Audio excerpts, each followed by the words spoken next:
this connects directly to OPMA. These meetings must be conducted in public, and they must include the entire commission. Okay, so the emails between two commissioners discussing the citing of I'm just going to say discussing court business. Yeah. Violated the Open Public Meeting Act.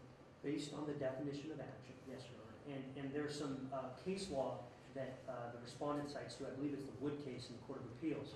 And if the court would grant me a quick minute here, I can pull up the language from the case that I think is really important for you to be aware of. It's not, as they submitted in their supplemental briefing, that this is some passive receipt of email. If you look to the case, and I'm looking to 107 WINAP Act 564, in light of OPMA's broad definition meeting and its broad purpose in construing the mandate to liberally construe the statute in favor of coverage, the exchange of emails can constitute a meeting. Well, that's what they've just cited. And in doing so, we also recognize the need to balance it. So there we emphasize the mere use or passive receipt of emails does not automatically constitute a meeting. So now I want to turn to you and County why you believe these specific emails between these two commissioners constituted a meeting under the Open Public Meeting Act. Because they were discussing important court business. This is what the OPMA requires, this to be conducted in public. I'll move quickly to allegation 4 here. And this one discusses, this is the description of the public hearing that was held by the court. And the question here is whether or not, I think the council would at least submit to this, is whether or not the discretion exercised by the commission in managing this large crowd was proper under the OPMA. And while we would grant that indeed elected officials must be given some discretion in managing crowd and limiting the time for folks to speak, the imposition of conditions which had the effect of intimidating folks that wanted to speak. One of these conditions was refer to which provision in the lease, which had the effect of intimidating some of the folks that wanted to speak on this issue. Okay, but as I understand on this one, is that at the beginning of it, it said everybody can speak. However, because of the limited area, some people might have to rearrange. I grant you, counsel, that perhaps maybe a satellite dish or off site may have been better. But at this point, talking about malfeasance and misfeasance, how do you believe that that controls? And that's what I wanted to tell you, is that sure. It's like anything else. I don't go to the city council meetings, but I'm thinking this is more like a city council meeting. Some issues are that people are very passionate about and want to be heard, and they have a right to. But asking them to limit their comments to a certain period of time, and then to move so other citizens can also address their grievances or their thoughts. How does that? Why do you think that this is in fact a factual or legal basis for this recall petition? That's what I'm doing. Sure. So the factual basis is clear. They identified what happened. They identified conduct. The dates. I think the factual basis is clear. So your question is, what takes it from perhaps very reasonable accommodation in terms of saying we're going to limit time, we're going to accommodate spacing here. What takes it from reasonable to the misfeasance level is my question. Is my understanding of the court's question. And what we're saying is, taken in context of where folks were intimidated because they were required to cite to provisions in the lease prior to speaking on, providing their public comment, was unreasonable. It was an improper functioning of his duties. my client was Mr. Commissioner here, Mr. Boucher, was an auditor for 24 years, and we talked about how common it was in his experience for people to be asked to cite to what they're being asked to respond to. Very rare. He couldn't remember a situation where it was so specific before. And it's not just that, Your Honor. It's also not just the effect of intimidation that people felt, but it was also that folks were concerned that these conditions were being applied arbitrarily. There were some citations in our briefing that discussed other folks that came in to address comments, and the rules about citing to provisions and to pages in the lease were not enforced. And again, I remind the court, those are just the first four. There's four others. I'll continue if you would like. Just a minute, I just want to get this down. What you're saying is the rules were arbitrarily enforced in this situation. In this situation, yes.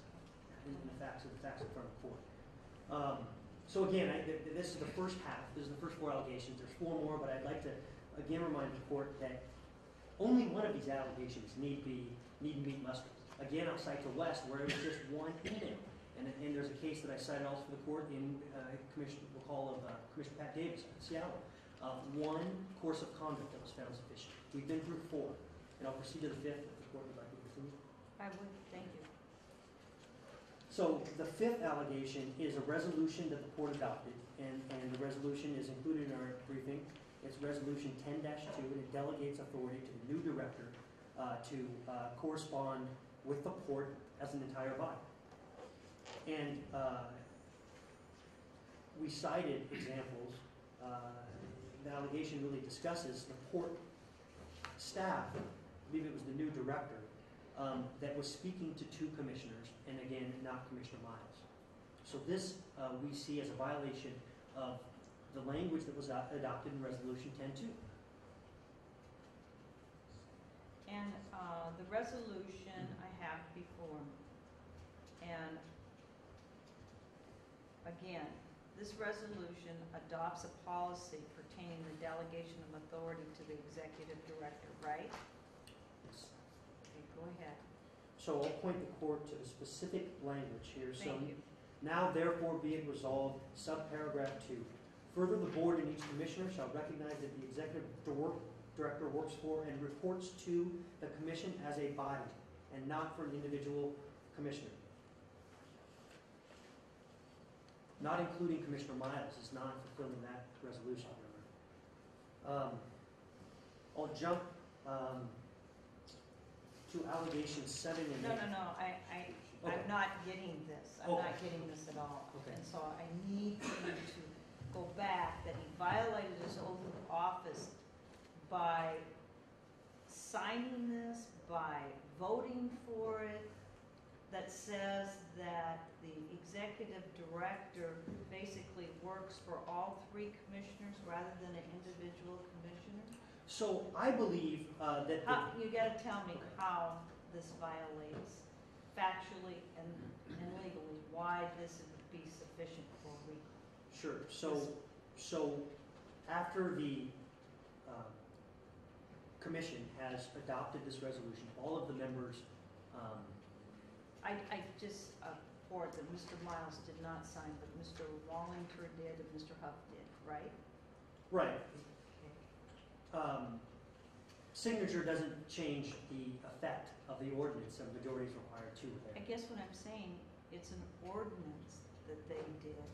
Why would this be legally sufficient for recall? Just don't Again, see it. this itself is one of 8 of 7 other examples of a Okay. course of conduct that we're asking the court to account for.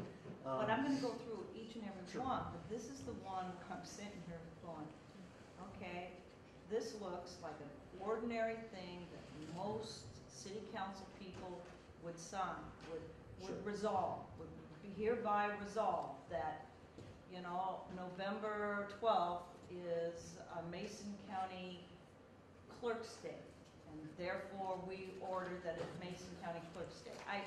I do that as an example, council, but this is just an example of port business.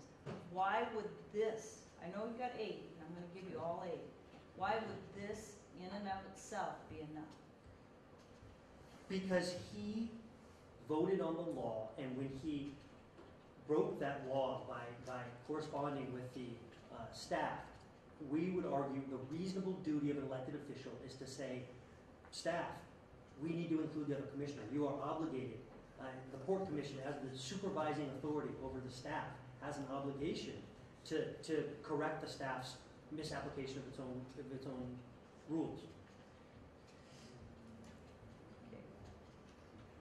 Further, the board and each commissioner shall recognize that the executive director works for and reports to the commission as a body and not to an individual commissioner, and therefore specific requests and tasks of the executive director from a commissioner shall be brought to the commission for review, prioritization, and further direction of the executive director.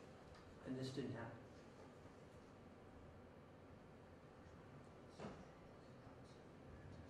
I'm not understanding. So this requires a communication with the body as a whole. We think that requires any correspondence with the commissioners to include all commissioners. Okay. All right, I appreciate it. So you believe that this resolution invokes that any communication with the executive director be with all three? That's right. I appreciate it. Thank you, Council. Go ahead to violation number 6. So allegation 6 is a allegation that is based on failure to provide records of cell phone conversations because it's believed that cell phone conversations were used to conduct court business. Following. Okay, now I went through this, and some of the cell phone records were redacted and were provided. Is that correct? You agree to that? That's right. It's my understanding. I'd like a second to make sure I consult the petition to make sure Okay. that the intent is. And this is where it was the October 30th letter of Mr. Hauser in 2009, right?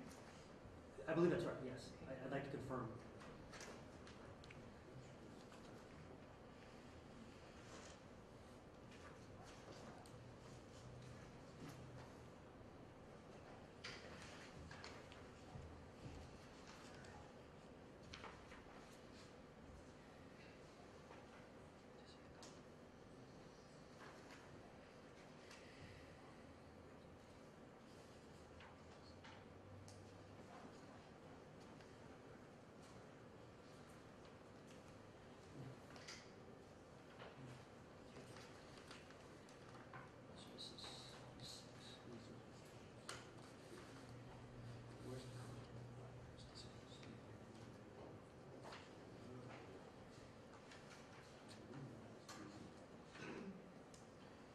So, Your Honor, the argument is that so much was redacted that it's impossible to tell what kind of business was occurring, who it was with. Okay, no, this is his personal number. And he redacted personal numbers from his personal, it wasn't a port, or I'm gonna call it a public-owned telephone. Is that correct? My understanding is a private cell phone, that's right. Okay. So, how can, I mean, the violation of Public Records Act, due to the redaction of cell phone records responding to a PDA on or about September 23rd. So, where is it in here? Which one are you talking about? So I think the point is, we understand some were redacted. How do we understand that those ones that were redacted were not also the court's business? It's very clear. You do a public records request, and if you don't want it, you go to a judge and they do an in-camera review. But this isn't a recall situation. This is a PRA request. And in the PRA tells you how to do this, not me.